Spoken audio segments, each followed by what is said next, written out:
تو کیا آپ نے گیم آف تھرونز دیکھا ہے؟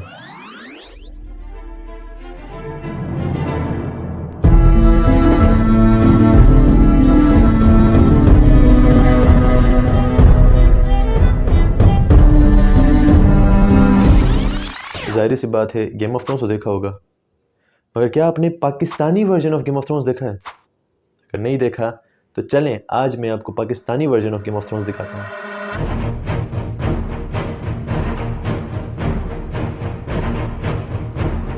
1895 گریٹ گیم اپنے عروج پر تھی۔ گریٹ برٹن اور یو ایس ایس آر کی نظریں ہندوکش کے تنگ اور خطرناک دروں پر جمی ہوئی ہے۔ انہی برف پوش پہاڑوں کے درمیان تاریخ کے اس بے رحم کھیل میں ایک 14 سالہ لڑکا بیٹھا ہے، شجاع الملک۔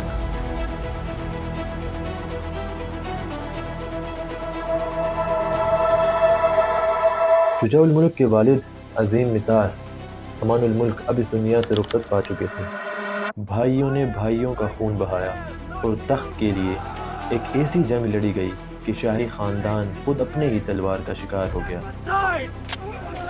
وہ چترال کے قلعے کے اندر تھے جبکہ باہر 3000 قبائلی جنگجو قلعے کا گھیرا ڈھالے بیٹھے تھے۔ اندر ایک کمسن حکمران اور باہر موت، سازش اور بغاوت۔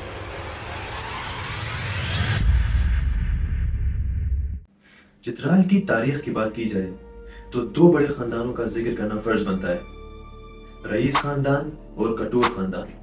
رئیس خاندان نے چترال پر ایک طویل عرصے تک حکومت کی، پھر کٹوروں نے ایک جدوجہد اور خفیہ جنگ کے بعد رئیس خاندان کو حکومت سے باہر نکال دیا اور بدخشان کی طرف ان کو جلا وطن ہونے پر مجبور کر دیا۔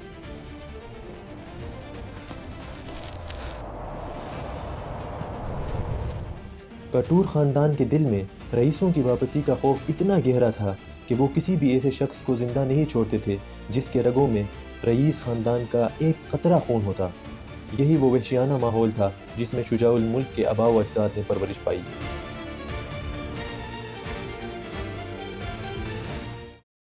کہانی شروع ہوتی ہے امان الملک سے، جو کہ اپنے دور کے ایک بہت بڑے بادشاہ مانے جاتے تھے۔ ان کے سادہ اصول تھے، یا تو وفاداری کرو یا مرنے کے لیے تیار ہو جاؤ۔ امان الملک نے چترال پر 32 سال تک حکومت کی۔ اس کی حکومت کا تاریک اور ناقابل بیان پہلو اس کی معاشیت تھا۔ اگر کوئی گاؤں اناج یا سونا ٹیکس کے طور پر ادا نہ کر پاتا تو وہ وہاں کے سب سے خوبصورت بیٹیوں اور سب سے مضبوط بیٹوں کو پکڑ کر کابل اور بدخشان کے منڈیوں میں بیچ دیتا۔ امان الملک کا اپنے مخالفوں سے نمٹنے کا انداز بھی بہت منفرد تھا۔ وہ اپنے حریف کو گرمیوں کی چراگاہ میں ایک دوستانہ دعوت پر بلاتا، کھانے کے بعد مہمان کو ایک خوبصورت تحفے سے نوازتا جو کہ ایک اشارہ ہوتا۔ جب مہمان تنگ پہاڑی راستے سے واپس گھر کی طرف روانہ ہوتا تو پہلے سے مقرر کیے گئے خفیہ نشانہ باز جن کو ہفتوں پہلے حکم مل چکا ہوتا اس مخصوص تحفے کو دیکھ کر فائر کر دیتے اور اس بندے کو مار ڈالتے۔ وہ اکلوتا حکمران تھا جس نے کامیابی سے برٹن اور افغانیوں کو ایک دوسرے کے خلاف استعمال کیا۔ اس نے برطانوی سبسڈی، بندوقیں اور بہت سی چیزیں قبول کی، جبکہ خفیہ طور پر امیر کابل کو خط لکھتا کہ وہ یہ سب کچھ صرف اسلام کے خاطر ایک مضبوط فوج بنانے کے لیے کر رہا ہے۔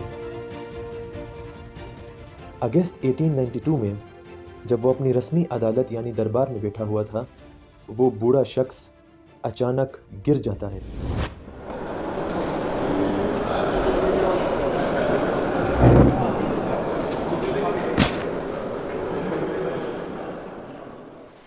اس کے بعد ایک خاموشی چھا جاتی ہے۔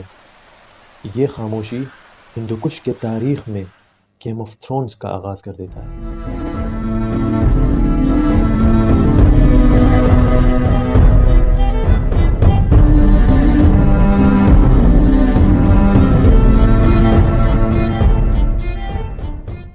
سر جارج رابرٹسن اپنی کتاب Chitral the story of minor siege میں لکھتے ہیں کہ 30 اگست 1892 کو امان الملک اچانک کھلے دربار میں وفات پا جاتے ہیں اور ان کی موت کی وجہ ہارٹ فیلئر بتایا جاتا ہے، مگر مہتار کے بیٹوں کو یقین تھا کہ ان کے باپ کو زہر دیا گیا تھا۔ آگے وہ کتاب میں لکھتے ہیں کہ امان الملک نے خود کبھی واضح طور پر یہ نہیں بتایا تھا کہ وہ اپنے بعد کس بیٹے کو اپنا جانشین دیکھنا چاہتے ہیں۔ پھر روبرٹسن اپنے کتاب میں آگے لکھتے ہیں کہ جب بھی امان الملک کے تینوں بیٹے قلعے کے اندر ایک ساتھ موجود ہوتے تھے تو وہاں کا منظر نہایت ہی عجیب اور تناؤ سے بھرا ہوتا تھا۔ ہر بیٹا دن رات مسلح فوجیوں کے گھیرے میں رہتا تھا، اور جب بھی کوئی نازک لمحہ آتا تو اسلام کے علماء ایک بیٹے سے دوسرے بیٹے کے پاس جاتے رہتے تھے۔ وہ انہیں قرآن کا قسم دیتے تھے، انہیں سمجھاتے تھے اور نصیحت کرتے تھے کہ تخت اور اقتدار کی خاطر خون خیزی نہ کریں۔ آگے کی کہانی کو سمجھنے کے لیے آپ کو یہ میپ سمجھنا پڑے گا۔ امان الملک کے مرنے کے بعد چترال فورٹ میں افضل الملک جو کہ امان الملک کے دوسرے نمبر کے بیٹے ہیں، ان کے ساتھ ساتھ شجاع الملک جو کہ سب سے چھوٹے بیٹے ہیں، اور ان کے علاوہ 2 اور بیٹے بھی اسی فورٹ کے اندر رہتے تھے۔ میستوچ فورٹ میں امان الملک کا ایک بیٹا امیر الملک تھا جس کو پورا چترال پاگل سمجھتا تھا اور اس کو پاگل بلایا جاتا تھا۔ اور اس طرف یاسین فورٹ کی بات کی جائے تو وہاں پہ نظام الملک ہوا کرتے تھے جو امان الملک کے سب سے بڑے بیٹے تھے۔ اور اگر افغانستان کی طرف دیکھا جائے تو ادھر ہوتے تھے شیر افضل جو کہ امان الملک کے چھوٹے بھائی ہیں، وہ ایک زمانے میں جلا وطن ہو کے ادھر رہتے تھے۔ اور نیچے کے بکے کی طرف سے دیر سے ہوتے ہوئے عمرہ خان آف جندول جو ہیں وہ 3000 پٹھان وارریورز کو لے کر چترال پر حملہ کرنے کے لیے آ رہے تھے۔ ابھی امان الملک کی میت بھی ٹھنڈی نہیں ہوئی تھی اور افضل الملک نے سارے قسمیں توڑ دیے۔ اس نے قلعے کے اسلحے خانے پر قبضہ کر لیا اور ایک ہی رات میں اپنے 2 بھائیوں کو قتل کر دیا، اور صبح ہوتے ہی اس نے صاف اعلان کر دیا، یہ پگڑی صرف ایک ہی سر پہ سج سکتی ہے اور باقی سروں کا کٹ ہی جانا اچھا ہے۔ اس کا مقصد صاف تھا کہ کٹور خاندان میں کوئی بھی چراغ تخت کے راستے میں نہ آئے، اور اسی لیے وہ ایک ڈیڈ اسکواڈ تیار کرتا ہے اور ان کو حکم دیتا ہے کہ وہ اس کے سارے بھائیوں کو مار کر آئیں۔ افضل الملک نے اپنے 2 بھائیوں کو قتل نہ کرنے کا فیصلہ لیا۔ پہلے تھے شجاع الملک۔ شجاع الملک اس وقت مشکل سے کوئی 11 یا 12 سال کے تھے، اتنے چھوٹے اور معصوم کہ افضل نے سوچا کہ یہ بچہ بلا تخت کے لیے کیا ہی خطرہ بن سکتا ہے، اس لیے اسے قلعے کے اندر ہی رہنے دیا گیا۔ اور دوسرے جو تھے وہ امیر الملک تھے جو میستوچ کے قلعے میں رہتے تھے۔ ان کو پورا چترال پاگل سمجھتا تھا، اور افضل الملک نے بھی یہی سمجھا کہ یہ پاگل بلا کیا ہی خطرہ ہو سکتا ہے۔ نظام الملک اس وقت یاسین میں تھے، اور جب ان کو پتہ چلا کہ افضل الملک نے قتل عام شروع کر دیا ہے، وہ دوڑے بھاگے گلگت پہنچ جاتے ہیں۔ Help! Please! Help me! اور ادھر پہنچ کر وہ برطانوی فوج کے انڈر پناہ لیتے ہیں۔ افضل الملک کو تخت سنبھالے ابھی صرف 2 ماہ ہوئے تھے۔ اس نے سوچا تھا کہ اس نے تمام خطرات مٹا دیے ہیں، لیکن وہ ایک شخص کو بھول گیا تھا، اپنے چچا شیر افضل کو۔ شیر افضل نے کابل سے صرف 100 جنگجو کو اپنے ساتھ لیا، اور وہ اندھیرے اور کھپ رات میں گرم چشمہ کے برفیلے اور سرد پہاڑوں سے گزرتے ہوئے گرم چشمہ پہنچتے ہیں، اور اسی رات اندھیرے میں وہ چترال کی طرف روانہ ہوتے ہیں۔ نومبر 1892 کی ایک سرد رات جب پورا چترال کا قلعہ گہری نیند میں سو رہا تھا تو شیر افضل خاموشی سے چترال کے قلعے کے دروازے تک پہنچ جاتے ہیں۔ Open the gate! جب قلعے کے سامنے اچانک شور اور ہلچل کی آوازیں سنائی دینے لگتی ہیں تو افضل الملک خود بھاگتے ہوئے باہر آ جاتے ہیں۔ اس سرد اور اندھیری رات میں ایک گولی چلتی ہے اور افضل الملک وہیں گر جاتے ہیں۔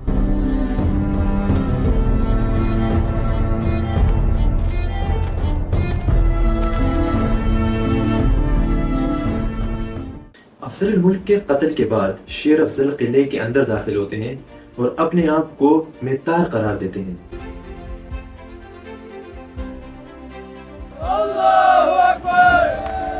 کچھ دنوں کے بعد جب یہ خبر گلگت میں نظام الملک کو پتہ چلتی ہے تو وہ بہت غصے میں آ جاتے ہیں۔ روبرٹسن اپنی کتاب میں لکھتے ہیں کہ نظام الملک نے برطانوی ایجنٹ ڈیورنٹ کو گلگت میں خط لکھا جس میں اس نے ان کی حمایت طلب کی اور کہا کہ اگر وہ مطار بن جاتے ہیں تو وہ برطانوی افسروں کو چترال میں تعینات کرنے پر راضی ہوں گے، ٹیلی گراف لائن کے قیام کو منظور کریں گے اور گورنر کے تمام خواہشات کو پورا کریں گے۔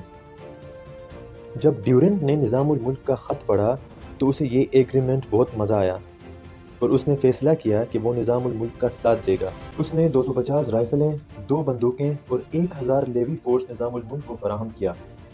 یہ سب اسے اسی لیے دیا گیا کہ وہ اپنی پوزیشن کو شیر افضل کے خلاف مضبوط کر سکے۔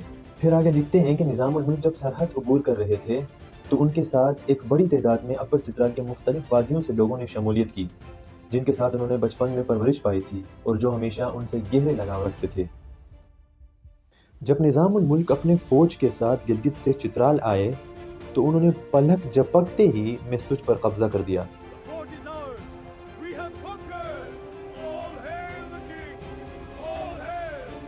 اور پھر چترال کی طرف اپنا رخ بدلا۔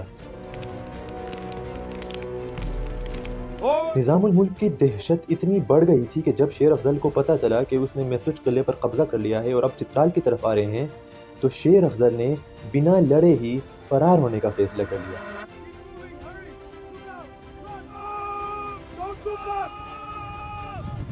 خوش آمدید۔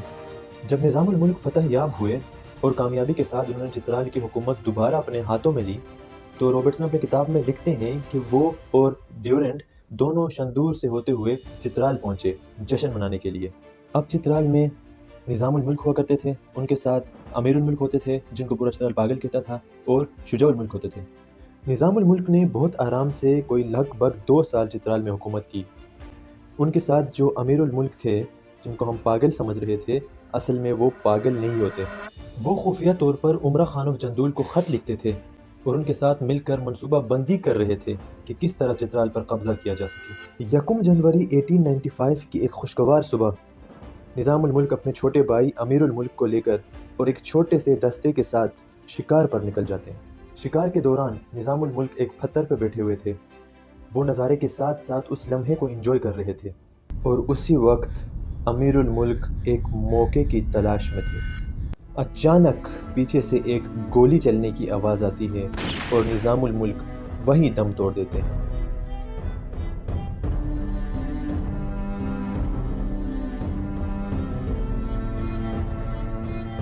نظام الملک کے قتل کے بعد اگلے ہی دن امیر الملک 10 بندے مستوج کی طرف روانہ کرتا ہے اور پیغام بھیجتا ہے کہ پرانا میتار اب مر گیا ہے تو اس لیے نئے میتار کو تسلیم کیا جائے۔ آخرکار قبضہ کر لیا۔ چونکہ میستوچ میں اس وقت لیوٹیننٹ گورڈن ہوا کرتے تھے تو یہ پیغام جب ان کو ملا تو انہوں نے صاف کہہ دیا I could merely refer the matter to the government of India and await their orders. دوسری طرف جب یہ بات عمرہ خان کو پتہ چلی کہ چترال کا میتار چینج ہو گیا ہے اور سلطنت ابھی کمزور ہے تو اس نے سوچا کہ اس سے بہترین موقع کبھی نہیں ملے گا۔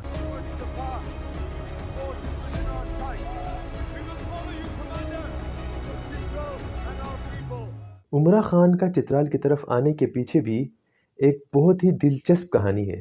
روبرٹسن اپنی کتاب میں لکھتے ہیں کہ ایک بار عمرہ خان ایک خواب دیکھتے ہیں اور اس خواب میں ایک بزرگ آدمی ان سے کہتے ہیں چترال پر قبضہ کرو۔ اور عمرہ خان اس خواب کو صرف خواب نہیں سمجھتے تھے، اسے اللہ کی طرف سے ایک اشارہ سمجھتے تھے۔ مزے کی بات یہ ہے کہ عمرہ خان جو کہ جندول نامی ایک علاقے میں پرورش پاتے ہیں، جندول تمل گرہ کے قریب ایک علاقہ ہے، ادھر پرورش پانے کے بعد میں وہ تمل گرہ پہ قبضہ کر لیتے ہیں اور آرام سے وہ دیر تک قبضہ کر لیتے ہیں اور اب وہ چترال کی طرف روانہ تھے۔ جب عمرہ خان لواری ٹوپ سے ہوتے ہوئے دروش پہنچے تو بڑی آسانی سے اس نے دروش قلعے پر قبضہ کر لیا۔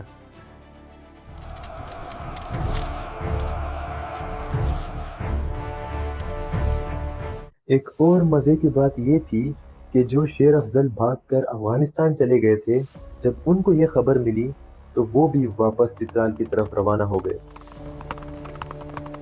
وہ شدید سردیوں کے دنوں میں فیبرری کے مہینے میں ڈائریکٹ دروش پہنچ گئے اور عمرہ خان کے ساتھ ہاتھ ملا لیا۔ میں تمہارے ساتھ ہوں۔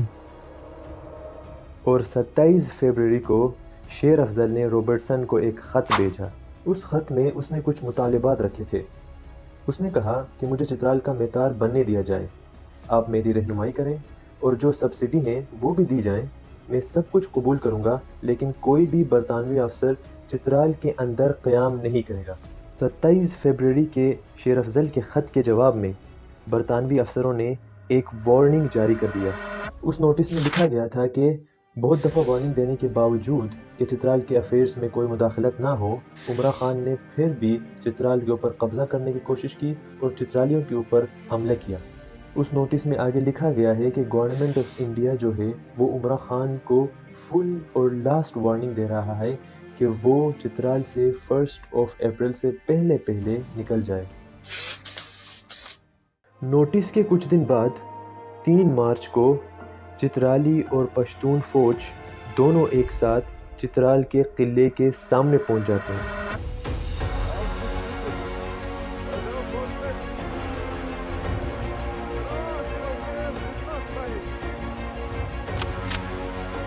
سات مارچ کو جب یہ خبر ہندوستان پہنچی تو ایک کھلبلی مچ گئی اور پھر برٹش ہائی کمانڈ نے اعلان کر دیا کہ پشاور کی طرف سے ایک بڑی فوج چترال کی طرف روانہ کیا جائے۔ Form up, double quick time. Eyes front. Straighten that line, private. اور اسی وقت چترال کے قلعے میں برطانوی افسروں نے امیر الملک کو ہٹا کر شجاع الملک کو متار قرار دیا۔ اس پہلے معرکے میں برطانوی فوج کو بھاری نقصان اٹھانا پڑا۔ کیپٹن بیئرڈ شدید زخمی ہوئے، ایک جنرل، ایک میجر اور کشمیری انفینٹری کے 21 سپاہی ہلاک جبکہ 28 زخمی ہوئے، اور پھر قلعے کے دروازے بند کر دیے گئے۔ پشاور سے 15,000 فوج جنرل لو کی قیادت میں روانہ ہوئی اور اسی وقت کرنل کیلی جو تھے انہوں نے 400 سپاہیوں کے ساتھ شندور سے ہوتے ہوئے چترال پہنچنے کا مشن لیا۔ 3 مارچ سے 12 مارچ تک لگاتار صبح شام جنگ ہوتی رہی اور بہت سے لوگ مارے گئے، اور پھر 13 مارچ کے صبح پٹھان جو فوجی تھے وہ ایک سفید جھنڈا لہراتے ہیں۔ سیز فائر کے بعد محمد عیسیٰ جو کہ شیر افضل کے رائٹ ہینڈ ہوا کرتے تھے، وہ قلعے کے اندر جو لیوٹیننٹ ایڈورڈ ہیں ان کو میسج بھیجتے ہیں اور ان سے کہتے ہیں کہ یہ جنگ سے اچھا ہوگا کہ ہم الگ سے جا کے کہیں بات کر لیں۔ انہوں نے فیصلہ کیا کہ چونکہ قلعے کے ارد گرد تو جنگ کا ماحول ہے، ہم پولو گراؤنڈ کی طرف جا کر ادھر گفتگو کریں گے۔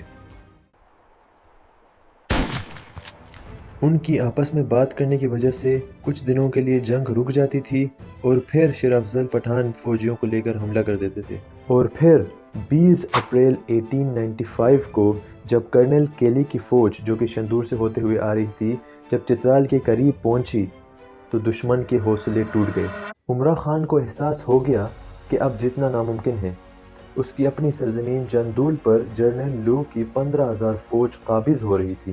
عمرہ خان نے مزید لڑنے کے بجائے پیچھے ہٹنے کا فیصلہ کر لیا اور رات کے تاریکی میں افغانستان فرار ہو گیا، اور شیر افضل جو کہ اس گیم آف تھرونز کا مرکزی کردار تھا اس کو لوکل لوگوں نے پکڑ کر برٹش کے حوالے کر دیا اور اسے ریاست کے قیدی کے طور پر ہندوستان بھیج دیا گیا، جہاں اس نے اپنے باقی زندگی جلا وطنی میں گزاری اور اپنے خاندان کے سب سے چھوٹے بیٹے شجاع الملک نے چترال پر 41 سال تک حکومت کی۔